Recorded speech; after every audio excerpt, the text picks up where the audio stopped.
The Zephyrian Empire had ruled the outer spiral arms of the galaxy for over 3,000 years. Their ships moved like silver death through the void, carrying warriors bred for conquest and weapons that could crack planets. Admiral Kefvar stood on the bridge of his flagship, the Eternal Dominion, watching the blue-green world slowly rotate below them. Earth, the humans called it. Such a small, insignificant planet. Status report, Kefvar commanded, his forearms crossed behind his back in the traditional pose of Zephyrian authority.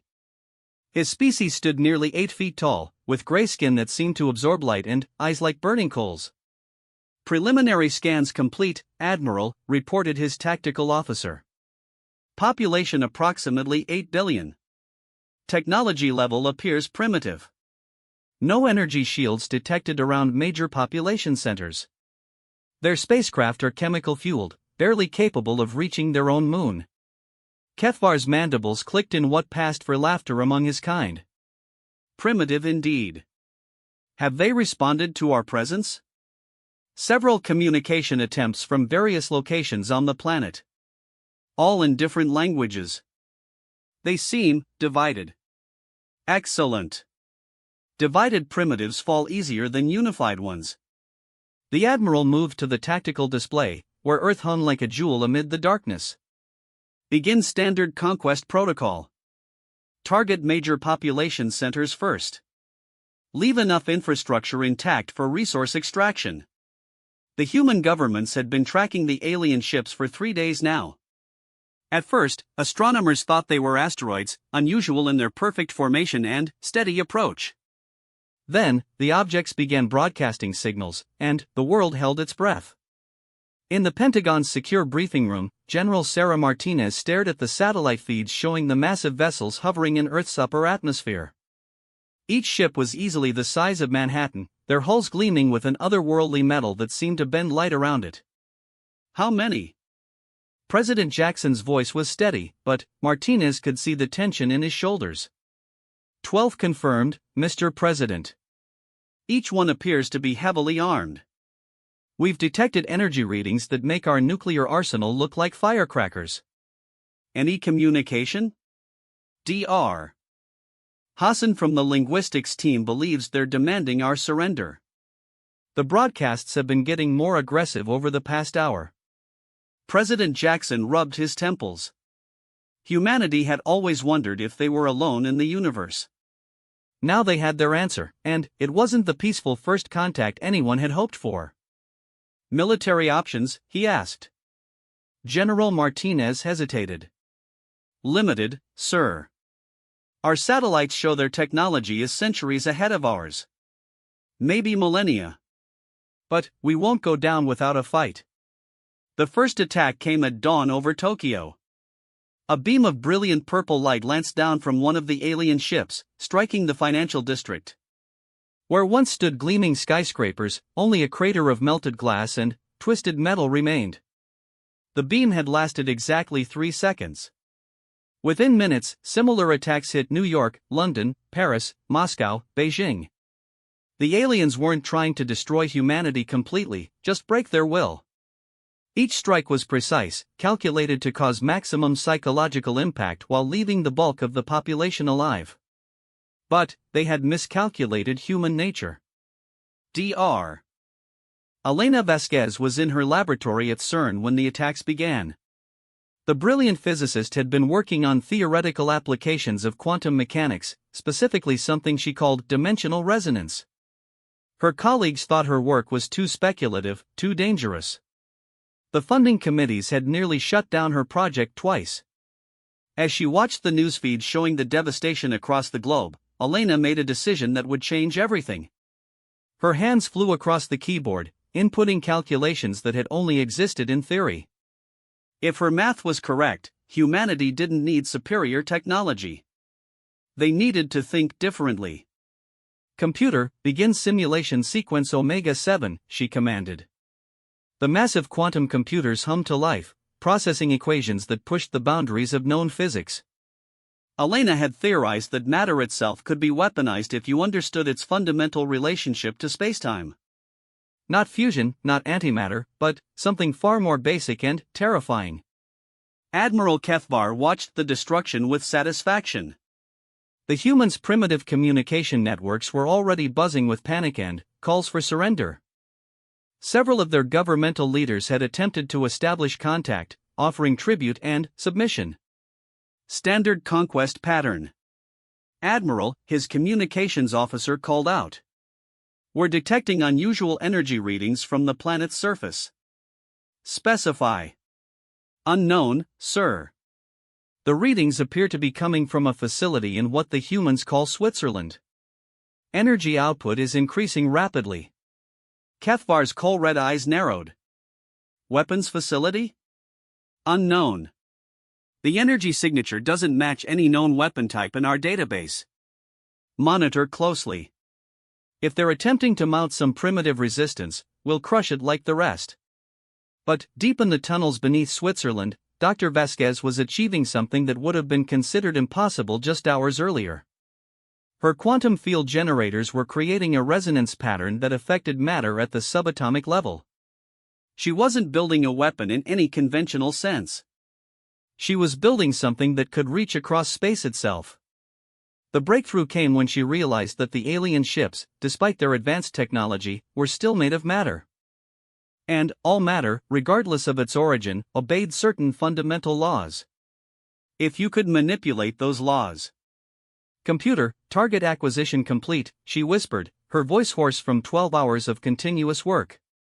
Beginning quantum cascade initialization. Elena's finger hovered over the activation key.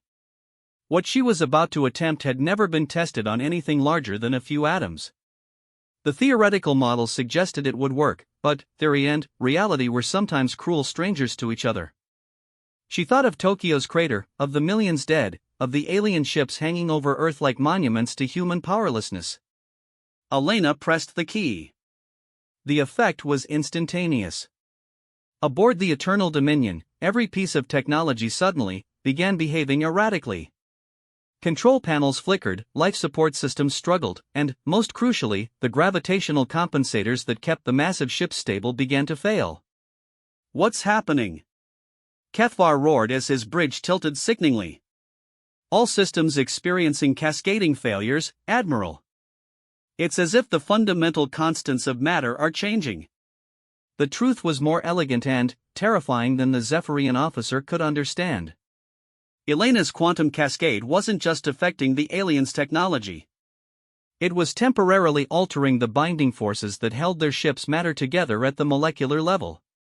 Not enough to cause immediate destruction, but enough to make complex technology impossible to maintain. One by one, the 12 ships began to lose altitude, their massive hulks no longer able to maintain position in Earth's gravity well. Emergency systems failed, navigation became impossible, and the proud vessels of the Zephyrian Empire began an uncontrolled descent toward the planet's surface. Admiral Kethvar realized with growing horror that his technologically superior fleet was about to crash into the world they had come to conquer. All ships, emergency landing procedures. Find suitable landing zones. But Elena wasn't finished. As the alien ships struggled with their descent, she initiated Phase 2 of her hastily conceived plan. If the cascade had worked on their technology, perhaps it could work on the ships themselves in a more direct way. The quantum resonance field expanded, reaching beyond technology to affect the structural integrity of the alien hulls. Metal that had withstood meteor impacts and energy weapons began to buckle and warp as its atomic bonds became unstable. The first ship to crash was the Dark Conquest, Admiral Kethvar's second-largest vessel. It came down in the Pacific Ocean with the force of a small asteroid, creating a tsunami that would have devastated coastal areas if humanity hadn't been dealing with much larger problems. The ship broke apart on impact, its advanced hull metal dissolving into component atoms as Elena's cascade effect reached critical mass. Impossible, Kethvar breathed as his own flagship shuddered and began to break apart around him. How are primitives doing this? His tactical officer's voice was strained with panic. Admiral, we need to evacuate. The hull integrity is failing everywhere. But there was nowhere to evacuate to. The escape pod's systems had failed along with everything else. The crew of the Eternal Dominion could only watch in disbelief as their mighty warship, pride of the Zephyrian fleet, came apart like a child's toy. The flagship crashed in what had once been the Amazon rainforest, carving a scar across the landscape that would be visible from orbit for centuries. Admiral Kethvar survived the impact, protected by his species' natural resilience, but he emerged from the wreckage to find himself stranded on an alien world with no technology, no communication with the Empire, and no way home. Around the globe, the other 10 ships suffered similar fates. Some broke apart completely in the atmosphere, raining exotic metal across continents. Others managed partial landings that left their crews alive but stranded. The most intact vessel came down in the Sahara Desert, its crew emerging to find themselves in a hostile environment with no functioning equipment. Dr. Elena Vasquez collapsed over her control console as the quantum cascade finally ran its course. The energy requirements had pushed CERN's entire power grid to the breaking point, and several of her colleagues were already calling what she'd achieved impossible. But the proof was scattered across Earth in the form of crashed alien ships and stunned extraterrestrial warriors. President Jackson stood in the Situation Room, watching satellite feeds of the crash sites. The aliens who had seemed so powerful just hours ago were now refugees on the world they tried to conquer. Dr. Vasquez, this is the President. What you've done today. I don't think there are words for it. Elena's exhausted voice came through the speakers. Mr. President, I need to warn you. This was just the beginning. If these aliens are part of a larger empire, they'll eventually come looking for their missing fleet. How long do we have? Unknown. Could be months, could be decades. But, when they come, they'll come prepared for what we did today. We need to be ready. In the wreckage of the Eternal Dominion, Admiral Kethvar activated his personal communicator, hoping against hope that it had somehow survived the cascade effect. To his surprise, it flickered to life, its simpler technology apparently less vulnerable than the ship's complex systems. He began recording a message that would take months to reach the Zephyrian Empire, traveling by conventional radio waves rather than the instant communication systems that had been destroyed. This is Admiral Kethvar of the Conquest Fleet. Mission status, complete failure. The species designated as humans possess weapons of unknown type that can destabilize matter at the quantum level. Recommend immediate tactical analysis and technological countermeasures before any further contact. He paused, looking up at the alien sky where Earth's strange yellow sun was setting through unfamiliar clouds. They are not primitives. We have gravely underestimated this species. The Empire must be warned. As the message began its long journey across space, Elena Vasquez was already working on improvements to her quantum cascade technology. She had bought humanity time, but she knew this was only the first move in a game that could determine the survival of human civilization. The Zephyrian Empire's standard conquest doctrine had failed for the first time in 3 millennia. When word reached the Imperial core worlds, it would trigger the largest military mobilization in galactic history. The next fleet that came to Earth would not make the same mistakes. But humanity would not be the same species that had cowered beneath 12 ships just days ago. Elena's success had proven that superior technology wasn't everything. Sometimes, thinking differently was more powerful than thinking bigger. In laboratories across the world, scientists were already beginning to understand the implications of quantum cascade technology. Military strategists were developing new doctrines based on Elena's breakthrough. And, in the highest levels of government, plans were being made for a future where Earth was no longer an isolated world, but a player in a galaxy-spanning conflict. The Zephyrian Empire had attacked Earth expecting easy conquest. Instead, they had awakened something that would change the balance of power across the stars. Humanity's retaliation was indeed going to be swift, brutal, and absolute. But first, they had to prepare for what was coming next. 3 months after the Zephyrian fleet crashed on Earth, humanity had changed beyond recognition. What began as desperation had transformed into the largest scientific and military collaboration in human history. The captured alien technology, scattered across crash sites from the Amazon to the Sahara, provided blueprints for advances that should have taken centuries. Dr. Elena Vasquez stood in the newly constructed Quantum Defense Center in Colorado, watching teams of engineers reverse engineer Zephyrian energy systems. Her quantum cascade technology had evolved from a desperate last resort into the foundation of humanity's new military doctrine. But she knew they were working against time. Dr. Vasquez called Commander James Mitchell, the newly appointed head of Earth's Unified Defense Force. "We've intercepted another transmission." Elena turned from the holographic displays showing quantum field calculations. "Same source?" "Admiral Cathvar, transmitting from the Amazon crash site. Our linguists have decoded most of it. He's reporting to his superiors about our capabilities." Elena frowned. The surviving Zephyrians had been trying to contact their empire since the crash.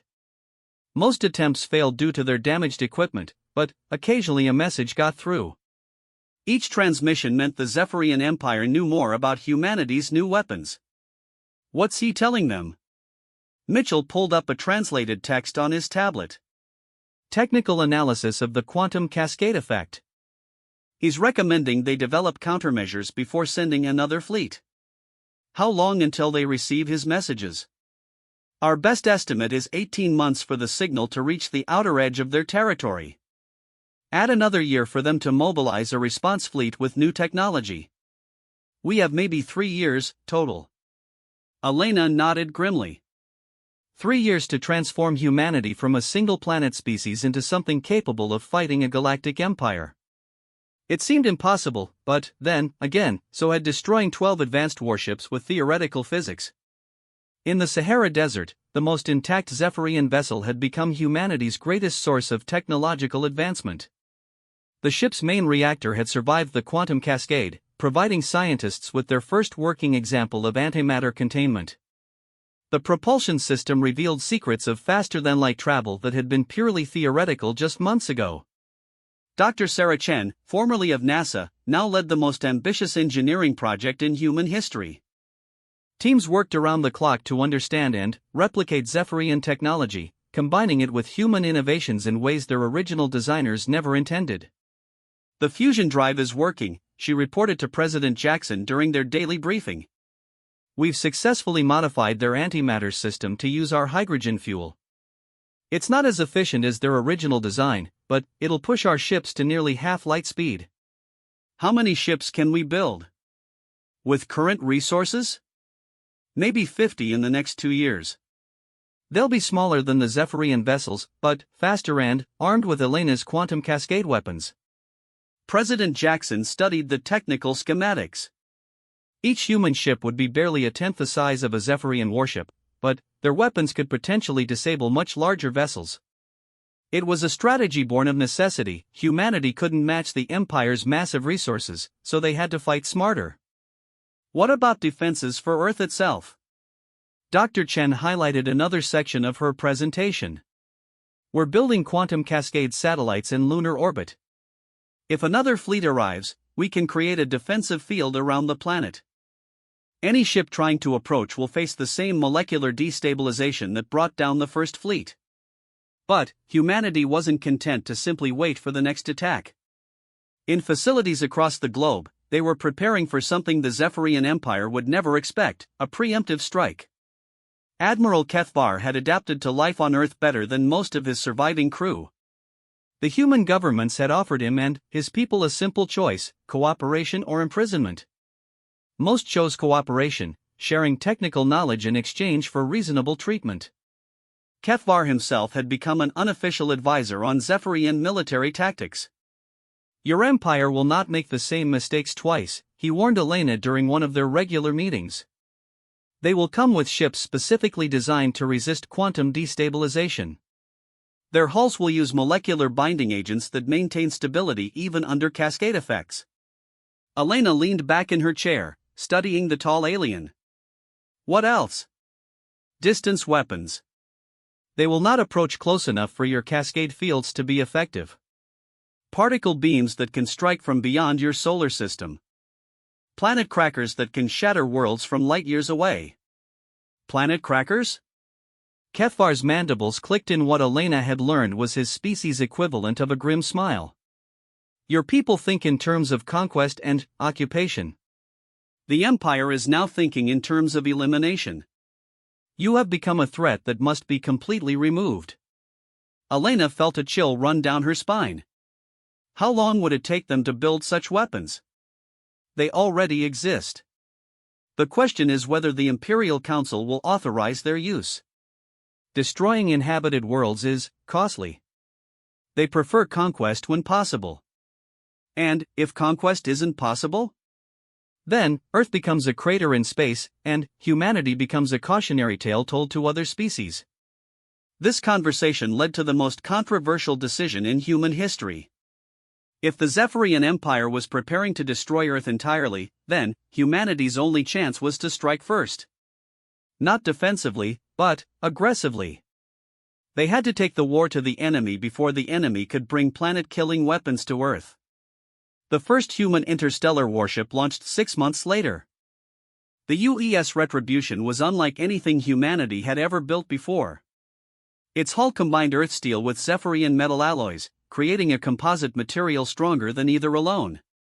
Its engines used modified antimatter systems that could push the ship to 70% of light speed. And, buried deep in its core was Elena's most advanced quantum cascade generator, capable of affecting matter across vast distances.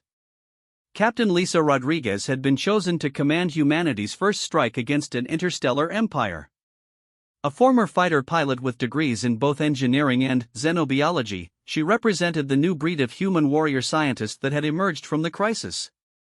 Navigation, confirm our target, she commanded as the ship accelerated away from Earth. Zephyr 7, the Empire's primary military shipyard in this sector, reported Lieutenant Commander Torres.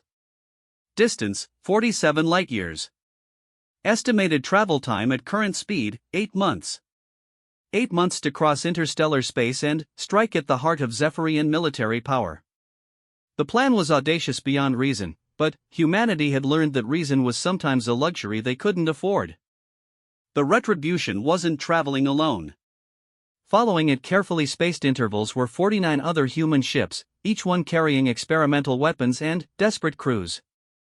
If the Zephyrian Empire wanted to eliminate humanity, they would discover that humans didn't die quietly. Meanwhile, back on Earth, the Quantum Cascade satellite network was nearing completion. Dr. Vasquez had improved the technology significantly, creating generators that could maintain stable fields for weeks instead of hours. Earth was becoming the most heavily defended planet in known space, but Elena knew that might not be enough.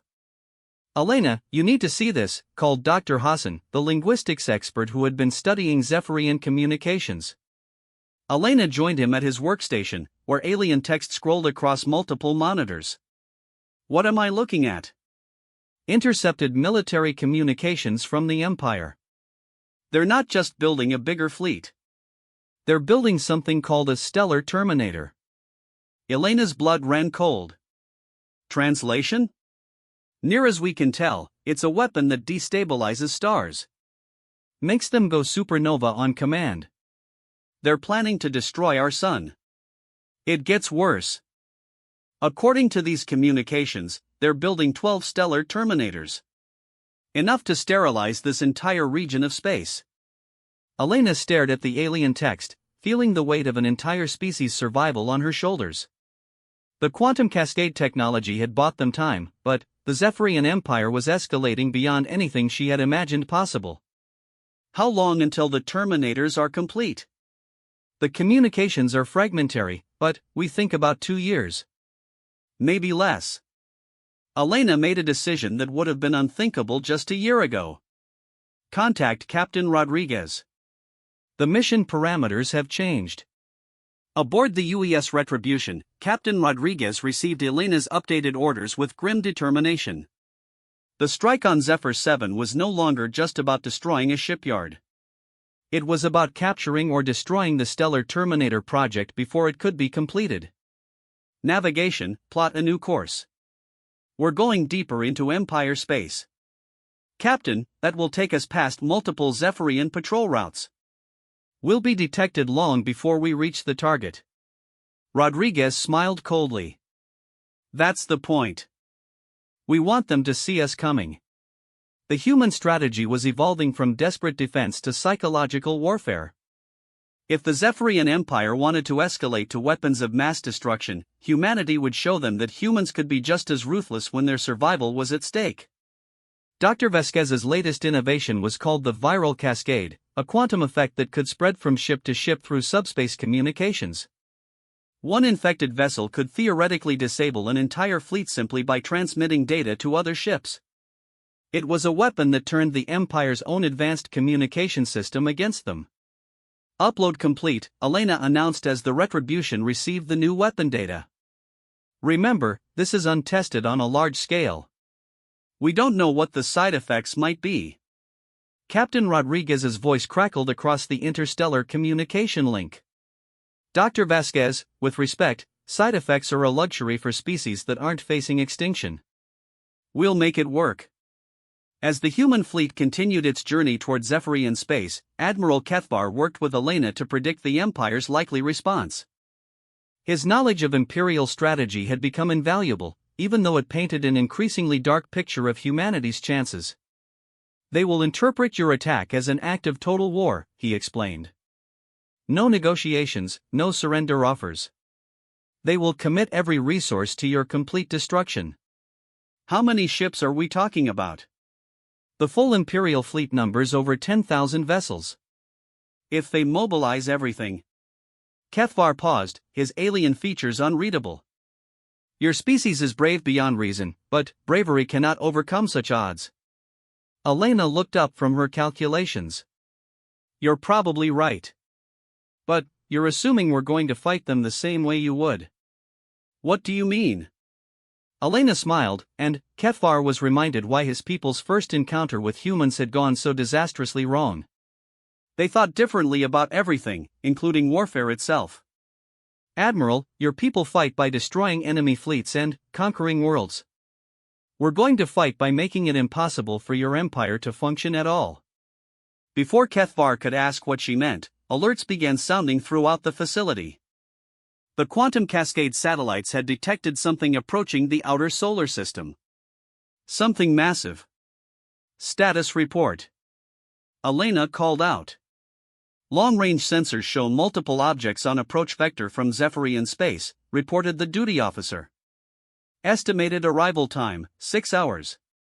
Elena felt her heart race. The timeline had accelerated. Either Admiral Cathvar's messages had traveled faster than expected, or the Empire had already been preparing a second fleet before the first one was destroyed. How many ships? Sensor count is uncertain. The objects are larger than anything in our database. Each one appears to be the size of a small moon. Elena and Cathvar exchanged glances. The Admiral's expression was one of horror and recognition. World ships, he whispered. They're sending world ships. What are world ships? Mobile planets. Each one carries 1 million warriors and enough firepower to sterilize entire solar systems. They are deployed only when the Empire faces an existential threat. Elena realized with growing dread that humanity's successful defense against the First Fleet had been interpreted by the Zephyrian Empire as exactly that, an existential threat. They weren't sending another conquest fleet. They were sending an extinction fleet. How many world ships are coming? The duty officer's voice was strained. Sensor count now shows 7 objects. Correction, 12 objects. Sir, they're still accelerating. Estimated speed is 90% of light. Elena ran to her control console, fingers flying across quantum field calculations. The cascade satellites would be useless against ships moving that fast. By the time the fields could form, the world ships would be past Earth and beginning their bombardment. Time to impact? 4 hours, 37 minutes. Elena looked around the control room at the faces of humanity's best and brightest. They had 4.5 hours to figure out how to stop 12 mobile planets from destroying Earth. The quantum cascade technology that had seemed so powerful against the First Fleet was suddenly inadequate. But, as Elena stared at the tactical display, she realized something that might save them all. The Zephyrians were making the same mistake they'd made before, underestimating human creativity. Contact the lunar manufacturing facilities, she ordered. Tell them to begin immediate production of quantum cascade torpedoes. Everything we have. Ma'am, we don't have torpedo designs. The Cascade technology has never been weaponized in projectile form. Elena's mind was already racing ahead, calculating possibilities that existed only in theoretical physics. We're about to invent them. And we're going to show the Zephyrian Empire exactly what happens when you threaten the extinction of a species that refuses to stay extinct. The next 4 hours would determine whether humanity survived its second encounter with the Zephyrian Empire, or whether Earth became another dead world in the galaxy's long history of conquest and destruction. 4 hours before the Zephyrian world ships would reach Earth, humanity achieved the impossible for the second time in less than a year. Dr. Elena Vasquez stood in the lunar manufacturing facility, watching automated systems construct weapons that had existed only in her imagination 30 minutes earlier. "Quantum Cascade torpedoes online," reported Dr. Chen over the communication system. "We've got 600 units ready for launch, with more coming off the production line every minute." Elena examined the sleek projectiles through the facility's observation window. Each torpedo was barely the size of a person, but contained enough quantum cascade energy to destabilize a ship the size of a city. The theoretical math was solid, but they were about to test it against enemies who could crack planets. "Target acquisition?" she asked. "We've identified the lead world ship. It's massive doesn't begin to describe it. The thing is literally a weaponized moon, complete with its own atmosphere and gravity field." Elena felt a moment of doubt. The first Zephyrian fleet had been advanced starships, but still recognizably ships. The world ships represented something beyond anything humanity had imagined possible. Entire civilizations built into mobile planets, carrying populations larger than Earth itself. "Elena," Admiral Kethvar's voice came through her personal communicator. "The world ships are not just weapons. They are mobile command centers for the Empire's greatest military leaders. If you destroy them, you will have eliminated the strategic core of Zephyrian space. And if we fail? Then, your species joins the list of extinct civilizations the Empire has encountered." Elena looked up at Earth hanging in the lunar sky, a blue jewel that represented everything humanity had ever been or could become. In 3 hours, those world ships would be close enough to begin planetary bombardment. Earth's quantum cascade satellite network might slow them down, but it wouldn't stop 12 mobile planets with millions of years of military engineering behind them. "Launch all torpedoes," she commanded. "Target the lead world ship." 600 quantum cascade torpedoes launched from lunar orbit, their small fusion drives accelerating them toward the approaching world ships at significant fractions of light speed. Each torpedo carried not just explosive force, but the accumulated knowledge of humanity's greatest scientific breakthrough. Meanwhile, 47 light-years away, Captain Rodriguez and the human strike fleet had reached the outskirts of Zephyrian space. What they found there changed everything about humanity's understanding of their enemy. "Captain, you need to see this," called Lieutenant Commander Torres from the navigation station. Rodriguez joined her at the sensor display, where dozens of star systems showed on the tactical screen. But something was wrong with the display. Entire systems appeared to be missing. What am I looking at? Long-range sensors show evidence of massive stellar engineering. The Zephyrians have been harvesting entire star systems, converting the matter into ship construction and weapons development. Rodriguez stared at the display in growing horror. The empty spaces on the map weren't sensor errors. They were places where solar systems used to exist before the Zephyrian Empire consumed them for raw materials. How many systems? Conservative estimate? Over 1,000 star systems have been completely harvested in this sector alone. The Empire is literally consuming the galaxy to fuel its expansion. Rodriguez realized that humanity wasn't just fighting for Earth's survival. They were fighting against an empire that treated entire solar systems as disposable resources. If the Zephyrians weren't stopped, they would eventually consume the entire galaxy. Torres, transmit all sensor data back to Earth. They need to know what we're really up against. But, before Torres could comply, the UES Retribution detected something that made their discovery even more urgent. At the edge of sensor range, a massive industrial complex orbited what had once been a star. The star itself was gone, replaced by an artificial fusion reactor the size of a planet. And, surrounding it were the skeletal frameworks of 12 enormous constructs. The stellar terminators, Rodriguez whispered. The weapons that could destroy stars were not only real, they were nearly complete. Each Terminator was the size of a large asteroid, but Rodriguez's sensors revealed technology that could reach across interstellar distances and destabilize stellar fusion reactions. Captain, we're receiving a transmission. It's in English. Rodriguez frowned. English? From the Zephyrians? The voice that came through the ship's communication system was human, but strained with exhaustion and desperation. Any human ships, this is Dr. Michael Foster, formerly of the University of Cambridge. If you can hear this, you need to get out of here immediately. Rodriguez grabbed the communication controls. Dr. Foster, this is Captain Rodriguez of the UES Retribution. What's your status?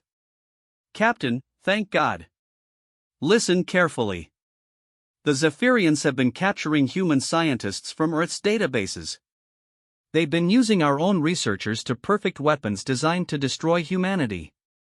Rodriguez felt sick. How many? Dozens of us. Physicists, engineers, biologists. They've been forcing us to solve technical problems their own people couldn't figure out. The stellar terminators were built using human knowledge of stellar mechanics. The irony was devastating. Humanity's own scientific advances were being turned into weapons designed to eliminate them. But Dr. Foster wasn't finished with his revelations. Captain, there's something else.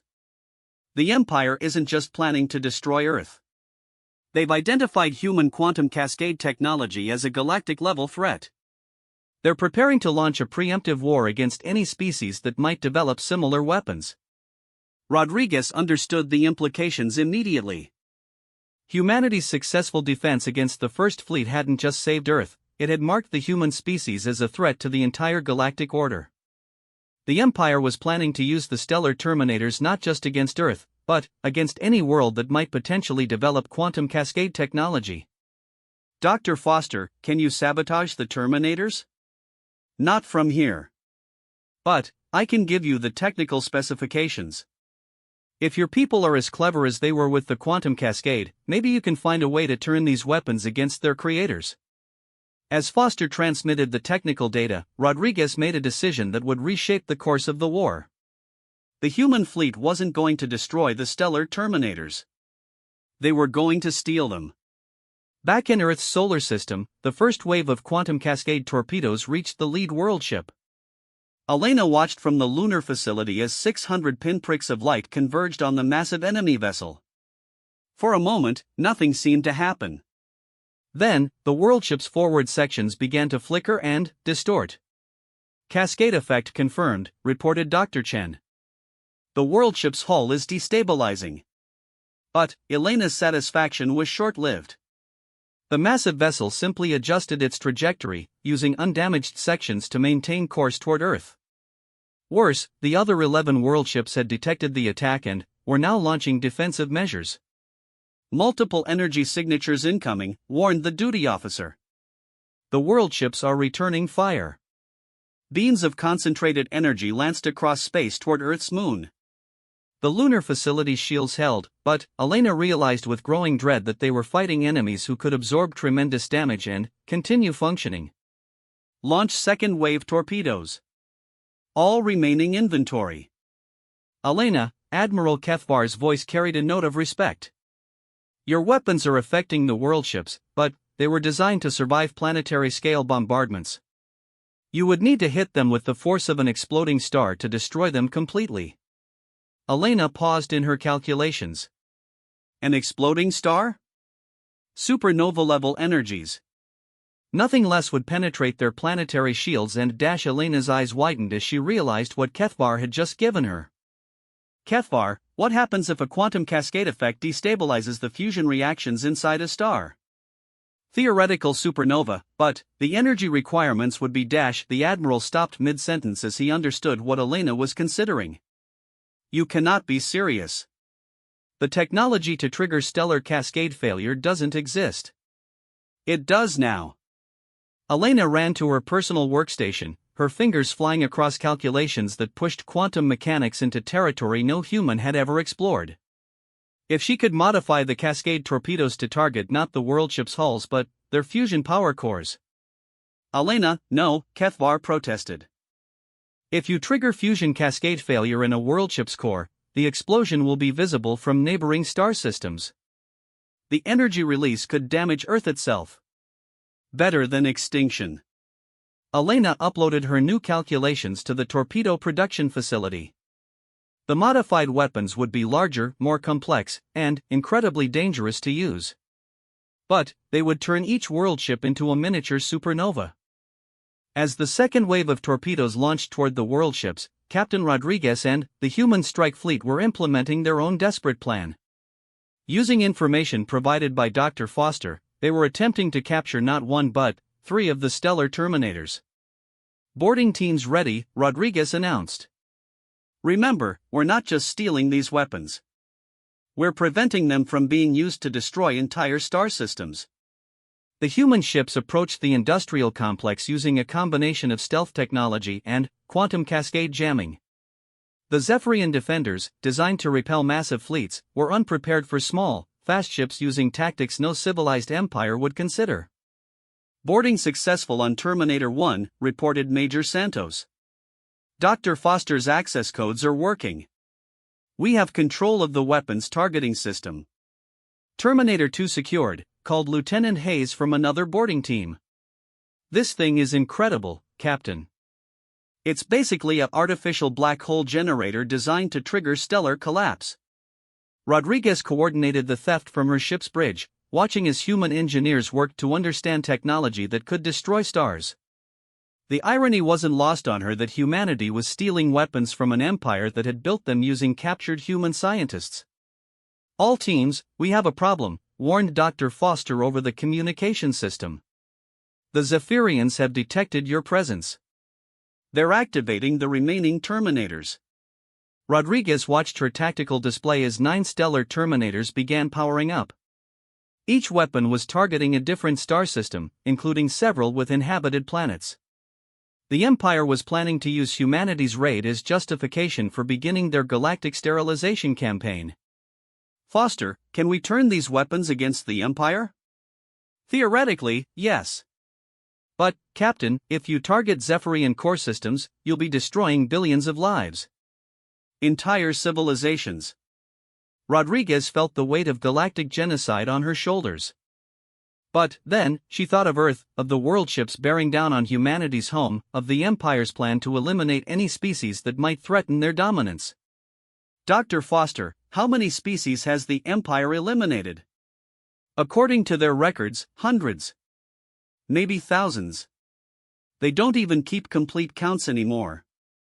Rodriguez made a decision that would haunt her for the rest of her life, but would save countless future civilizations from Zephyrian conquest. All teams, retarget the stellar Terminators. Primary targets are Zephyrian core worlds. Authorization, Rodriguez 77 Alpha. Captain, Major Santos's voice was strained. These weapons will kill billions. Major, this empire has already killed billions. Today we stop them from killing billions more. As the human teams worked to reprogram the stellar Terminators, Elena's modified quantum cascade torpedoes reached the world ships above Earth. The effect was beyond anything she had calculated. Instead of simply destabilizing the ship's hulls, the torpedoes triggered fusion cascade failures in the world ship's cores. The first world ship to suffer cascade failure lit up like a newborn star. The fusion reaction that powered the massive vessel became uncontrolled, turning the mobile planet into a short-lived supernova visible from Mars.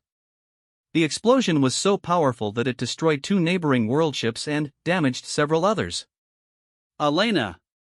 Admiral Kethvar's voice was filled with awe and terror. What have you done? What I had to do to save my species. But Elena's triumph was tempered by the realization that she had just demonstrated a weapon capable of destroying planets. The modified quantum cascade technology didn't just threaten the Zephyrian Empire, it could potentially destabilize any fusion reaction, including the cores of stars themselves. As more world ships fell to cascade failure, their destruction creating a light show visible across the solar system, Elena received a priority transmission from Captain Rodriguez. Earth Command, this is Rodriguez. We have control of 3 stellar terminators and are preparing to fire on Zephyrian core systems. Advise on targeting priorities. Elena looked at the tactical display showing the remaining world ships retreating from Earth orbit. The immediate threat to humanity was ended, but the larger war was just beginning. Captain, target their military production centers first. We need to prevent them from building more world ships or terminators. Understood. Elena, you should know that we've discovered something important. The Empire has been harvesting entire star systems for raw materials. They've already consumed thousands of civilizations' homeworlds.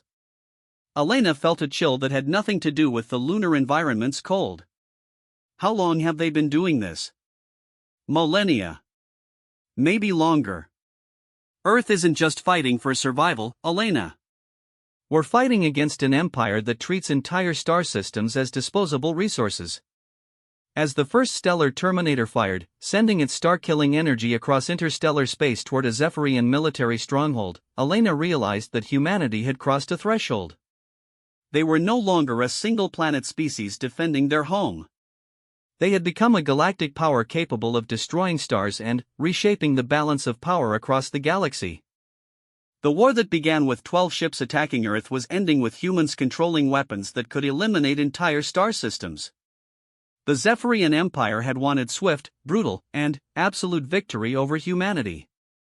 Instead, they had created an enemy capable of returning that brutality on a scale they never imagined possible.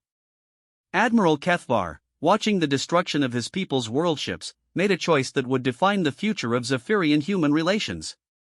Instead of trying to rally his scattered fleet for continued resistance, he transmitted a message that would reach the Empire's core worlds within months. Imperial Command, this is Admiral Kethvar.